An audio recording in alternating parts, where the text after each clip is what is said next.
आइफोर आफाफोर सायना सिङाव जिरायनाय गासै मानव गेदेर आलासि बिथांमोन नै दिनै फागुन दाननि 22 अक्ट' गोथार सान रबिबाराय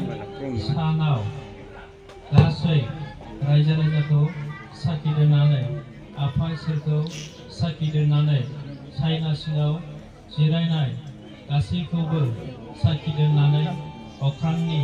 हाथरखि अलंबार साखि दोननानै मिथिंगानि जिरादारा साखि दोननानै नै दिनै माइनावपुर गामिनि मुस्रि फुट'गयारि मुस्रिमा गीता गयारिनि आंगो फिसाज्ला मुस्रि दुर्जराम गयारिनो आंनिनो आंगो बिनानाव सोमोन्दोनि फरायना सामेलि बर'खौ नैबे गथ'नो थैस'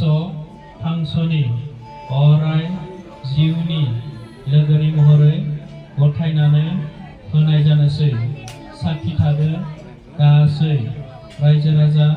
नोंथांमोना दिनैनिफ्राय आंनि बिनानाव सोंहोनाय निदान आफोद खैफोद नायनाय बिसं गोलाव जिउनि